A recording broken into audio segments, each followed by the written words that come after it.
今天啊，我们继续来聊聊这个土耳其吧，好不好？哦，讲这个土耳其这个所在啊，那全世界你最容易搞错首都的前3名的国家哈，不对啊 ，Australia、American、Turkish， 大家都知道台湾的首都是台北，那么澳洲呢？哦，澳洲首都是哪？哈，很多人可能会脱口一说出雪梨呀，哈，不是水梨哦，雪梨哦，来呀，实际上，澳洲的首都是哪？坎培拉。许多国家因为有某一座城市呢，它的那个比首都有名，就常常被误认了。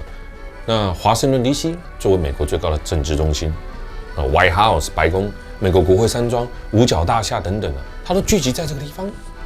但它的名气呢，不会比那个 Big Apple 哪里啊，纽约还要有名。所以有的人就会想说，是不是首都的纽约啊？不是啊。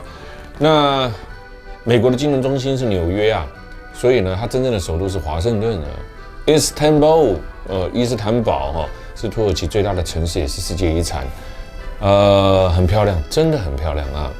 现在想起来的时候都好怀念啊。土耳其文化、经济、金融都在那啊，世界唯一一个横跨欧洲跟亚洲2大洲的都市。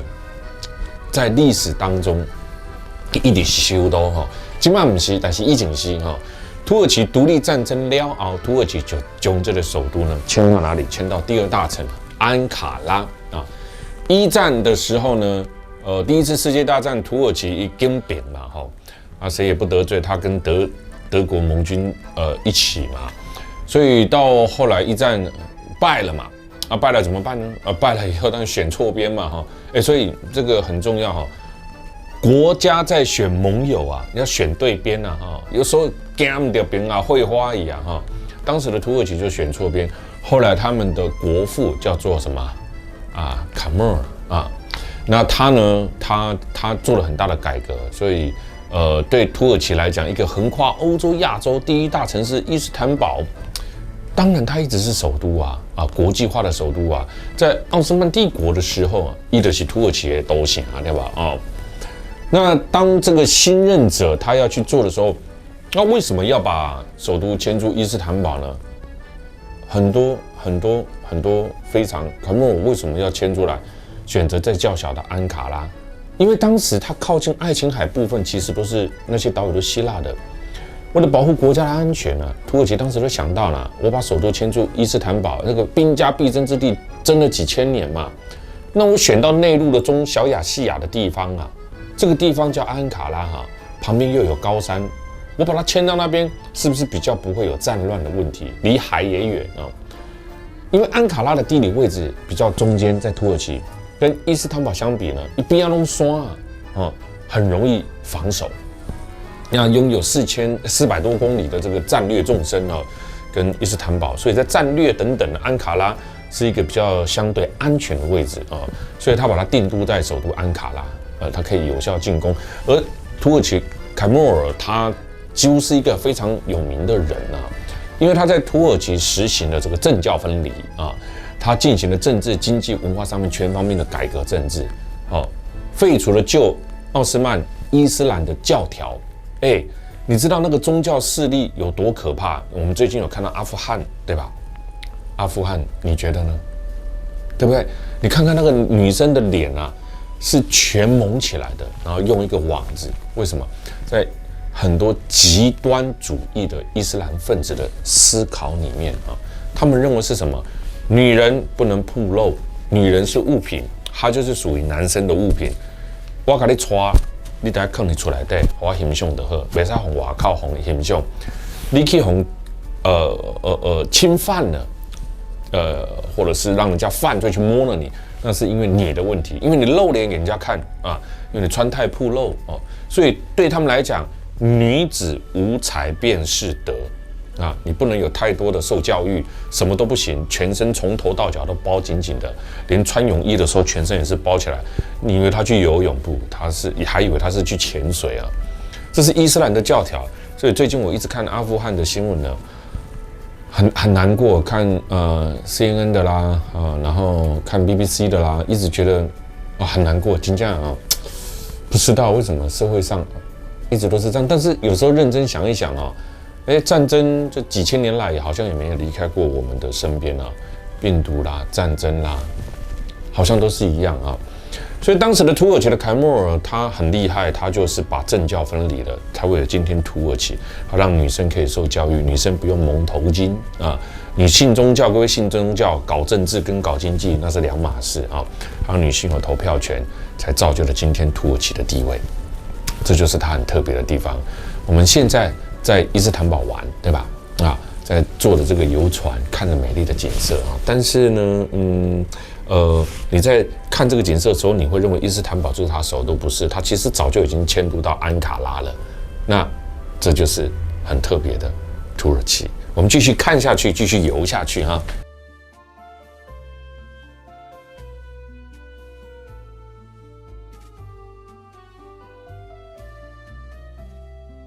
艺术家、明星，都基本上住在海峡边上，靠海的地方，所以这边的房子，离海越近越贵。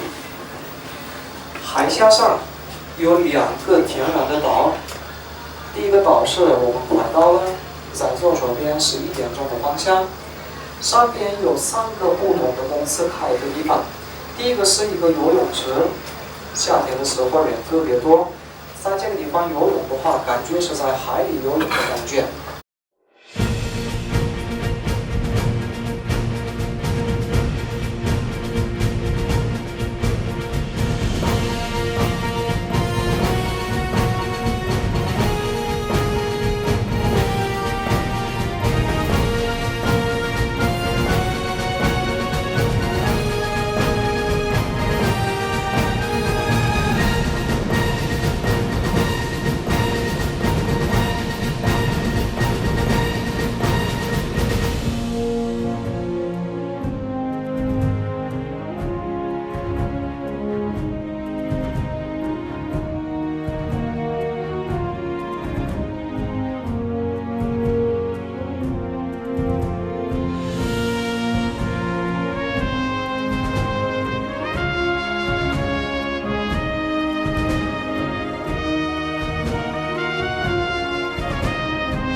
国打仗的时候，他们就是破坏海峡的安全的事情，就是因为罗马帝国准备打仗的时候，可以招了很多友好国家过来帮助他们。那个时候，奥特曼在这个地方建了这么大的一个城堡，友好国家的军船进去的时候，在这个地方打了很多炮。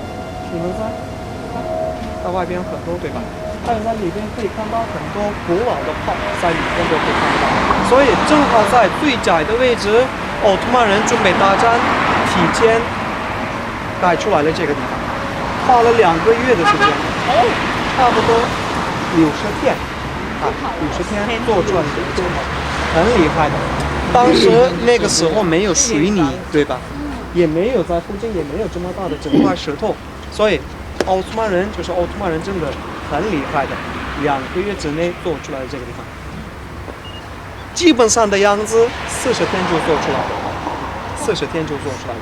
真厉害！在亚洲做了一点点，在欧洲部分做了主要的一部分，那就是2个城堡都做出来以后，他们就开始跟罗马帝国打仗，就这个意思。好吧，好的，我们继续看。这是一个很聪明的人才想得出来的方案啊。鲁梅利城堡，它就位于博斯普鲁斯海峡的旁边呢。现在来到的这个是建于1452年的鲁梅利城堡。为什么说是一个很聪明的人呢？因为他在海峡最窄的区域啊，去建了这个城堡，分别是亚洲岸的小亚细亚城堡及欧洲岸的这个鲁梅利城堡。这个时候，当时的征服者穆罕默德2世呢，为了攻下伊斯坦堡，就在海峡最狭窄的此处呢，兴建这个堡垒要塞，用来把海上的交通封锁起来，架了大炮。所以这个时候，你敌人要攻进来的时候就不容易啦，因为你要攻进来的时候，必须经过这一个狭小的海上要道，很容易就被攻陷下来。所以我说，这个统治者非常的聪明。我们走在这个城堡里面呢，我们就上来看看它的城堡里面的一些架构啦，一些设备啦。所以我说啦，土耳其啊，哇塞，遍地啊不是黄金啊，遍地都是历史古迹啊。看到的每一块石头都很有可能是罗马时代，或者是更早的希腊时代留下来的遗址。所以这个横跨欧亚大陆的城市，你怎么可能不爱上它啊？太美了。不要让俄罗斯的人来帮忙，就是罗马大帝国的意思，就是君士坦丁堡不是在这边吗？是吧？所以为了这样子把它一个用途了，所以呢，就是把它君士坦丁堡的时候呢，就是俄罗斯就没有办法下不来，没有办法帮助他们，所以伊斯坦布尔发的苏丹美美的这样把它挣回来的意思。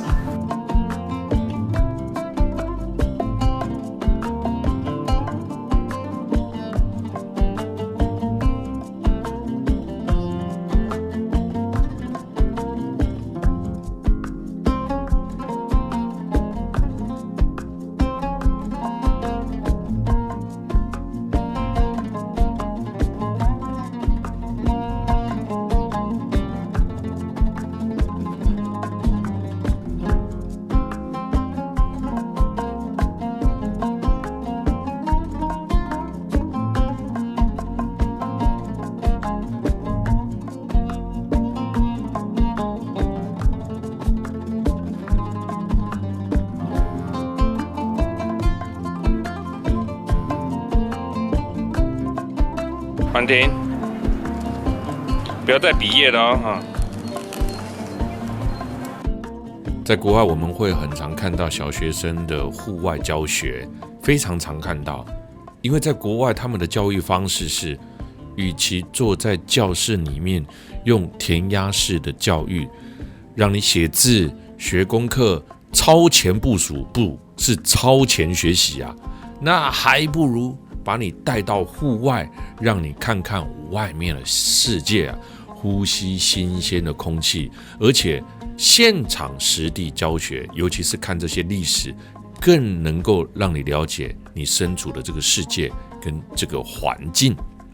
你看看，他光把小朋友带来这一座城堡，这个城堡就横跨从奥图曼，甚至还有罗马时代的城墙，是不是他就可以了解啊？原来我自己的国家，它有几千年的历史，这些历史文化都非常的珍贵，我们要好好的爱惜它，保护它。你说是不是啊？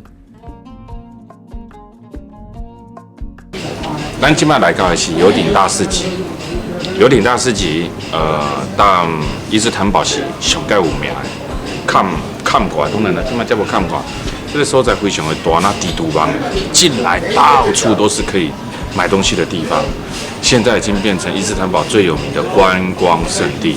不管你要买任何在土耳其有纪念意义的东西，在有顶大市集全部都是买得到的。跟着我们一起去看有顶大市集。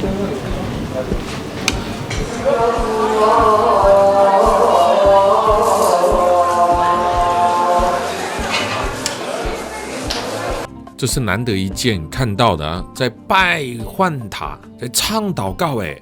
有顶大市集本身很老啊，我觉得它可看性很高的啊，还有里头的这个壁画啊。虽然土耳其的艺术家并不如欧洲国家有名啊，也没有文艺复兴为整个历史做分类与切割，但是当时的设计与配色真的是乱中求同啊，别有一番这个奥图曼的风情啊。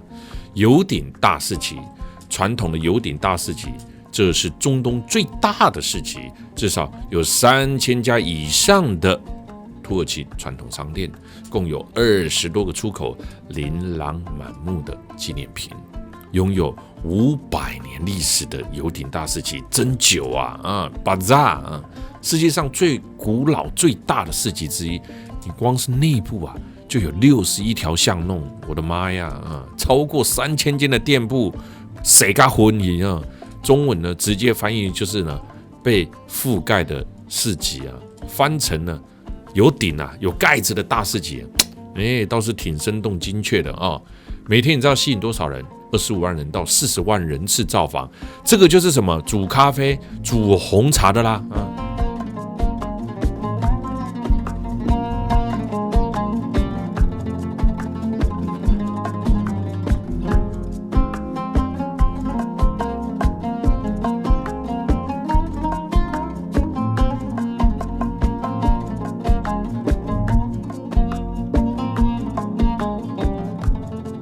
圣索菲亚大教堂，这座雄伟的拜占庭建筑啊，已经在今天的伊斯坦堡静静的就躺了1500年哦。它跟对面的蓝色清真寺啊，哇塞，两深情相望啊。一个伊斯兰教，一个呢基督教。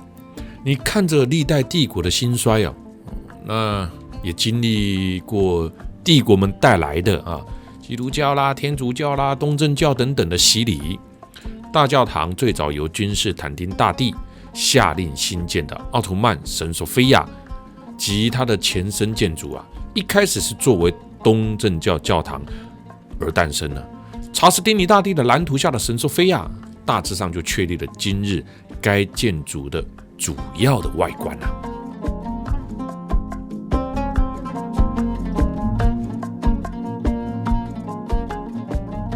标志性的圆顶设计，直径约67.7公尺，高度呢55.6公尺，具有浓厚的拜占庭风格。同时采用当时最新的技术建筑。查士丁尼大帝会投入如此多的心力建造圣索菲亚大教堂，主要的原因呢是当时帝国的国教为基督教，他希望呢透过基督教会的力量来巩固自己的政治权力。1453年，信奉伊斯兰教的奥图曼军队呢，就在穆罕默德2世的率领下，攻进了君士坦丁堡。拜占庭帝国呢，撒尤那那随之灭亡啊。对于拜占庭帝国所留下来的圣索菲亚大教堂，穆罕默德2世呢，没有破坏异教建筑，反而在维护圣索菲亚大教堂建筑的基础上，加上了什么？看到没？伊斯兰教的元素啊！穆罕默德2世呢，先是在教堂里增设朝向麦加方向的朝拜壁龛，然后呢，并加上了第一座木头的拜幻塔。如今我们所熟知的啊，树立在圣索菲亚大教堂四周的是座拜幻塔，是在这个后面历代的苏丹的任期间啊，陆续建造完成。伊斯兰教教义里是禁止偶像崇拜的啊。改成清真寺后的教堂呢，你必须去除原本的基督教故事的壁画。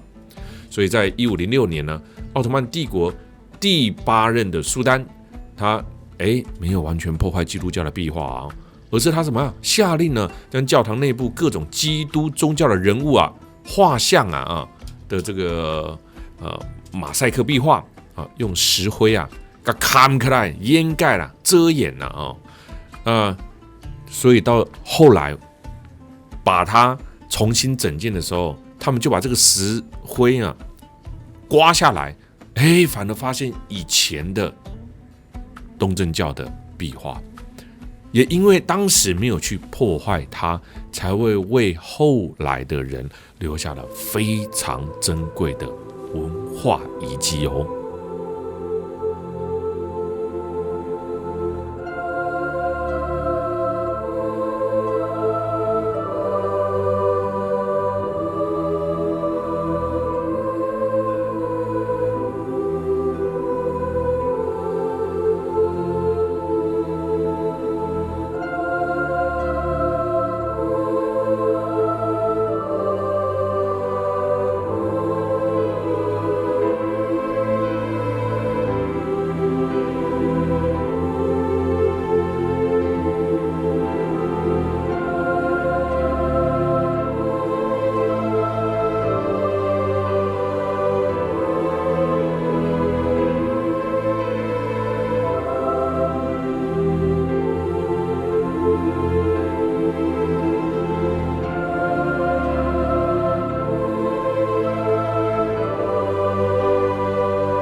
爱土耳其，我觉得土耳其带给我在旅游的历程上面呢，留下很难以抹灭的痕迹。可能是因为它的东西文化吧。在这一集的土耳其最后呢，我们要看看呢，相传查士丁尼大帝啊，很常掏卡天啊，那呢，他就会常常到呢圣索菲亚大教堂呢静心啊。只要呢这个椅子呢往长处一后躺啊，哇塞，这个头痛啊可以呢不药而愈的喝啊。所以这个柱子呢就被称为叫做什么许愿柱啊。这个许愿柱呢也是一根呢凹凸有致，不是啊，有凹洞的冒汗柱啊。凹洞是摸出来的，传说把你的大拇指插里边伸进去凹洞里面呢，其他的4个指啊贴在柱面上面，这样转一圈啊，手会断掉吗？不会，是愿望能够成真呢。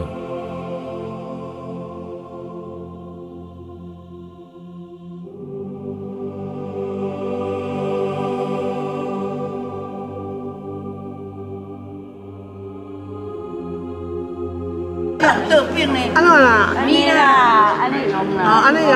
哎，安尼。爱人讲过啊，啊，好真正。我是个手麦啊，你无讲过，安怎说对不对？来，有讲，我会当安对不对？说对啊。这个哦，安尼啦。得病啦，得手麦哦，得手麦啊。我这叫手嘞。安尼，安尼爱是一个，迄爱人有够烦啦。对啊，爬去。人有够烦，我多啦。你要那唔对，行。给你啊，爱关的哟。哦，我跟你讲。哦，安尼手工，你一百块。人爱有够烦啦。哦，有来。